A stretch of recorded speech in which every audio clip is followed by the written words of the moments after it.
America যাচ্ছেন। মানে এখানে জাতিসংঘের এই যে সাধারণ পরিষদের অধিবেশন, তাতে সারা পৃথিবীর প্রায় সব সরকার প্রধান বা রাষ্ট্রপ্রধানরা যান। এটা এক ধরনের সেরেমনিয়াল ব্যাপার বলে আমাদের মনে হয়, যে একটা উৎসব, এবং জাতিসংঘ সেই অর্থে এখন আর অত কার্যকর কোনো সংস্থা না, তাই এটাতে যাওয়ার কি গুরুত্ব আছে। এবং শেখ হাসিনার সময় এটাকে রীতিমতো এক প্রমোদ ভ্রমণে পরিণত করা হয়েছিল, 150-200 মানুষ নিয়ে যাওয়া হতো। এবারও অবশ্য ডক্টর ইউনূসের দিক থেকে প্রথম বলা হয়েছিল 7 জন, পরে গতকাল দেখলাম এটা 57 জনে এসে দাঁড়িয়েছে। এটাও মানুষ খুব ভালোভাবে নেবে না, 57 জন সংখ্যাটা খুব বড় আমার কাছে মনে হয় এই সরকারের দিক থেকে। যাই হোক, সেটা মূল আলোচনার বিষয় না। মূল আলোচনার বিষয় এই সেরেমনিয়াল জায়গায় যাওয়াটা চেতে খুব গুরুত্ব আছে আমি মনে করি ডক্টর ইউনূসের এবার জাতিসংঘে যাওয়ার।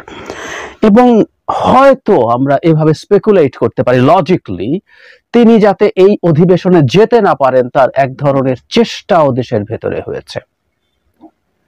কেন চেষ্টা আছে সেটা আলোচনাটা করলেই বোঝা যেতে পারে। ডক্টর ইউনূস ওখানে যাচ্ছেন এবং উনি একদিন আগে যাচ্ছেন, যেদিন যাওয়ার কথা ছিল তার একদিন আগে যাচ্ছেন, কারণ মার্কিন প্রেসিডেন্ট জো বাইডেনের সাথে তার দ্বিপক্ষীয় একটা মিটিং হতে যাচ্ছে। পত্রপত্রিকা থেকে জানা যাচ্ছে গত 30 বছরে বাংলাদেশের কোনো সরকার প্রধানের সাথে এই ধরনের কোনো বৈঠকে বসেননি কোনো মার্কিন প্রেসিডেন্ট। মানে এটা একটা খুব বড় গুরুত্বের জায়গা, বড় গুরুত্বের ব্যাপার। এমনকি মার্কিন প্রেসিডেন্টরাও সাধারণত এই ধরনের দ্বিপক্ষীয় বৈঠকে বসেন না। তারা যেহেতু আমেরিকাতে জাতিসংঘের সাধারণ পরিষদের বৈঠক হয়, তারপর তিনি জয়েন করেন এবং তিনি পরে একটা নৈশভোজ দেন সবাইকে, সেখানে কুশল বিনিময় হয়। এই কুশল বিনিময়ে অবশ্য এরকম না, অন্য কোথাও কোনো কুশল বিনিময় কেউ যদি সেলফি টেলফি তুলে, বা সেলফি তিনি তুলেছেন, বাইডেন তুলেছেন বলে আমাদের সামনে বিরাট ভাব নেওয়ার চেষ্টা করেন, সেগুলো কেউ কেউ করতে পারেন। এত নিচু পর্যায়ে সাধারণত মানুষ নামে না কোনো একটা দেশের সরকার প্রধান। আমরা নিশ্চয়ই বুঝতে পারছি শেখ হাসিনা G20 মিটিং এর সময় বাইডেন সেলফি তুলেছে, সেই সেলফি তুলে তাকে বিরাট সার্টিফিকেট দিয়ে দিয়েছে ক্ষমতায় থাকার জন্য, মনে আছে না? এবং যতই গালিগালাজ করা হোক না কেন, which is very important, Biden matters. Sheikh Hasina গালিগালাজ করতেন সকাল বিকাল আমেরিকাকে, বাইডেনকে, কিন্তু কোন রকমে একটা সেলফি পেয়ে সেটা দিয়ে বাংলাদেশে আওয়ামী লীগের লোকজনের যে অ্যাটিটিউড, পরামর্শ আমরা দেখেছি, বাইডেনের সাথে সেলফি তুলতে চাইলে উনি নিজ হাতে ফোন নিয়ে সেটা তুলে দেন। এটা একেবারে ওনার চর্চা, মানে লুকিয়ে রাখা যায় না। শত শত সেলফি আমরা যে কেউ খুঁজে পেতে পারি। সো সেলফি তুলতে চাওয়া মানুষকে সম্মানটা বাইডেন সবাইকেই দেন। যাই হোক, রীতিমতো একটা দ্বিপক্ষীয় বৈঠক হবে, এটারও সিগনিফিকেন্স আছে, কারণ এই সময় এইটা ঘটছে যখন ডক্টর ইউনূস ক্ষমতা নিয়েছেন খুব অল্প সময়ের মধ্যে, এবং তিনি শিকার হচ্ছেন ভারতীয়দের এক ধরনের অসহযোগিতার। এটা না বললে নয়, যারা মোদির সাথে ডক্টর ইউনূস এইরকমই একটা দ্বিপক্ষীয় বৈঠক করতে চেয়েছিলেন নিজ আগ্রহে, কিন্তু ইন্ডিয়া সেটাকে ডিক্লাইন করেছে। আমরা একটু এই জায়গাটা একটু কথা বলে নিই। ডক্টর ইউনূস রাইটলি বাংলাদেশের সাথে ভারতের সম্পর্কে রিঅ্যালাইনমেন্ট নিয়ে কথা বলেছেন, বাংলাদেশের কত ন্যায্য অধিকারের কথা খুব সুন্দর মেরুদণ্ড সহ বলেছেন। শেখ হাসিনার সাথে তুলনা করলে এই ভাষাগুলো দারুণ অধ্যত্ত, কারণ শেখ হাসিনা তো কৃতদাস ছিলেন মোদির। তো সেই জায়গা থেকে একজন স্বাধীন দেশের স্বাধীন প্রধান উপদেষ্টার মতো উনি কথা বলেছেন। কিন্তু এটাই নাকি পছন্দ হয়নি ভারতের। যে কেউ যদি তার পিটিআই এর সাথে সাক্ষাৎকারটা পড়েন, তার কাছে কোনো ক্রমেই মনে হবে না তুমি বাড়াবাড়ি কিছু করেছেন। উনি খুবই সাধারণ, আমাদের বাইল্যাটারাল কতগুলো প্রবলেমের কথা তুলে এনেছেন, তিনি শেখ হাসিনার কথা এনেছেন, তিনি সেখানে বসে বসে আলাপ করছেন, বিবৃতি দিচ্ছেন, এইগুলো নিয়ে মন্তব্য করেছেন, উইচ ইজ ভেরি ন্যাচারাল। কেন করবেন না? উনি করারই কথা। যাই হোক, ভালো লাগেনি সেজন্য জানাব মোদি বসছেন না, কিন্তু মোদি না বসে জানাব বাইডেনের এই বসাটা, এই দ্বিপক্ষীয় বৈঠক বসাটা খুব বড় সিগনিফিকেন্স আছে।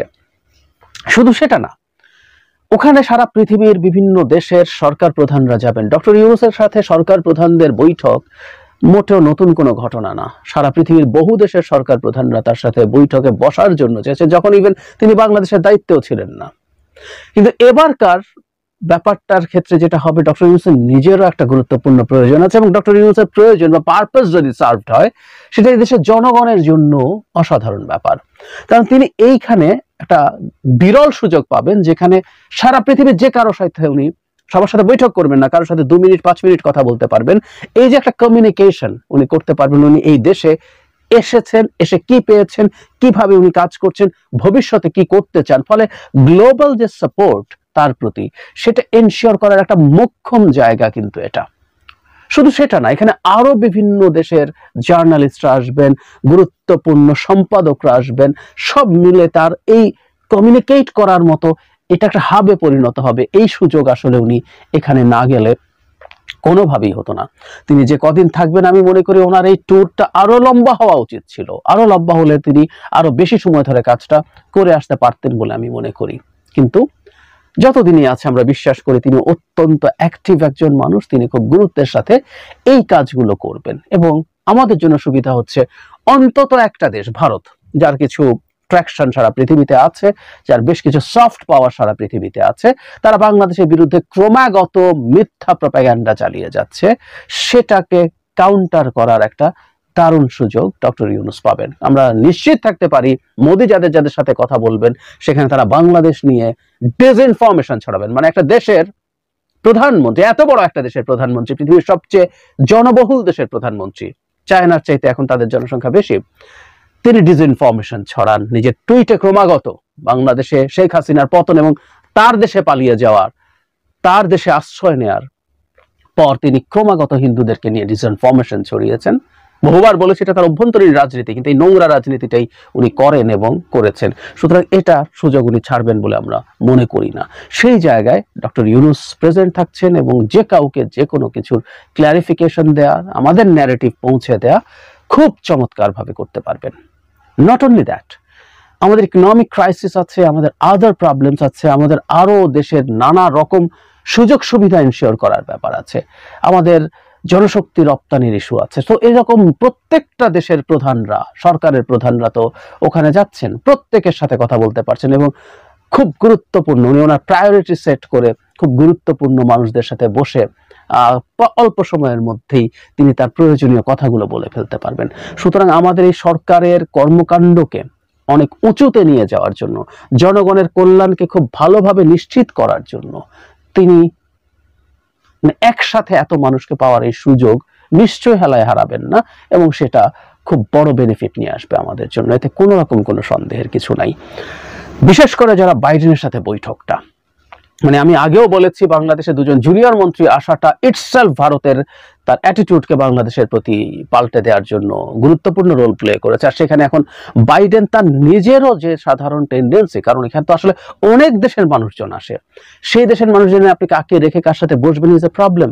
আর আমেরিকার প্রেসিডেন্টের জন্য এটা খুব সহজ না সিদ্ধান্ত নেয়, কিন্তু তিনি সেই সিদ্ধান্তটা নিয়েছেন এবং এটা একটা ডেলিবারেট সিদ্ধান্ত। উনি আসলে এই মেসেজটা ডক্টর ইউনূসকে দিতে চাইছেন এবং গ্লোবাল কমিউনিটিকেও দিতে চাইছেন যে বাংলাদেশে যে এক্সিস্টিং সরকারটা আছে সেই সরকারটার পাশে আমেরিকা থাকবে। আমি আমেরিকা পাশে থাকা নিয়ে তথাকথিত বামদের একটা কথা আছে, আমেরিকার যার বন্ধু তার শত্রুর দরকার হয় না। খুবই বাজে কথা, খুবই বাজে কথা। কোন দেশ বন্ধু বা শত্রু কার প্রতি হবে, কেমন হবে, বন্ধু হলে কি করে, কোন দেশ সুপার পাওয়ারদের কথা বলছি, ওই দেশে কি করে আর আমার দেশে কি করে, অনেক ইস্যুজ আছে। গত ইলেকশনের আগে এই আলাপগুলো আমি বহুবার করেছি। আমি মনে করি এই মুহূর্তে ডক্টর ইউনূস সরকারের পাশে আমেরিকা থাকাটা এই সরকারের জন্য একটা শক্ত গ্রাউন্ড তৈরি করবে। এটা আমাদের জন্য ফর দ্য টাইম বিং ভালো হবে, আমরা নিশ্চিত থাকতে পারি। বিশেষ করে আমাদের যে ইকোনমিক ক্রাইসিস চলছে সেটা থেকে বেরিয়ে আসার জন্য। আমরা গত কিছু দিনে দেখেছি যে কি পরিমাণ লোন আমাদের দেশে আসছে। মানে কেউ কেউ বলেছেন লোন তো শোধ করতে হবে না, লোন শোধ করতে হবে, কোনো সন্দেহ নাই, এবং আমাদের ক্যাপাবিলিটিও থাকবে ভবিষ্যতে। কিন্তু এই মুহূর্তে যে ডলারের রিজার্ভের যে একটা চরম ক্ষয় হচ্ছিল সেটা যে রোধ করা যাচ্ছে এইসব প্রতিশ্রুতির কারণে, এটা আমাদের ইকোনমিকে বাঁচিয়ে দেবে। কিন্তু আমি অর্থনীতি নিয়ে আলাদাভাবে ডিটেইল কথা বলবো। সো ডক্টর ইউনূসের সাথে বাইডেনের বৈঠক একটা গেম চেঞ্জার হবে। এবং আবারও বলছি, দুই জুনিয়র মন্ত্রীর কারণে যদি ভারতের অ্যাটিটিউডের অতটুকু পরিবর্তন হয়, বাইডেনের সাথে বসার পর ভারতের পক্ষে আরো এই সিচুয়েশন টাফ হবে বাংলাদেশের সাথে, অন্তত অ্যাটলিস্ট একটা ওয়ার্কিং রিলেশনশিপ মেনটেন না করাটা, তাকে এটা করতে হবে। সেটা যদি না করে সে দেখবে আমেরিকার ফুটপ্রিন্ট এখানে বেড়ে গেছে, চায়না বিভিন্ন দলের সাথে বসছে, সো তার জন্য এটা খুব কঠিন হবে। সো যেই জায়গায় এতগুলো গেইমিং আছে সেখানে খুব স্বাভাবিকভাবে এই চেষ্টা থাকতে পারে তিনি যেন যেতে না পারেন। গত কয়েকদিনে বাংলাদেশে যেসব অস্থিরতা তৈরি হয়েছে, আমরা লজিকলি স্পেকুলেট করতে পারি যে এগুলো হয়েছে তিনি যাতে ওখানে না যান। বাইতুল মোকাররমে একজন তথাকথিত খতিব গোপালগঞ্জের লোকজন নিয়ে সেখানে তাণ্ডব চালাচ্ছেন। তার চাইতে জরুরি কথা, বিশেষ করে পাহাড়ের সংকটটা নিয়ে আমি বিস্তারিত কথা বলবো সহসাই। সেই সংকটটাও এক ধরনের ভীতিকর পরিস্থিতি তৈরি করার চেষ্টা করা হচ্ছে, সো দ্যাট আমরা সবাই ইনসিকিউর ফিল করি এবং আমরা যেন চাই যে সে ডক্টর ইউনূস এই মুহূর্তে দেশ ছেড়ে না যান, এবং ডক্টর ইউনূস নিজেও যাতে কনভিন্সড হন যে এই মুহূর্তে দেশ ছেড়ে চলে যাওয়া দেশের সিকিউরিটির জন্য, সরকারের সিকিউরিটির জন্য খুব প্রবলেম্যাটিক হবে।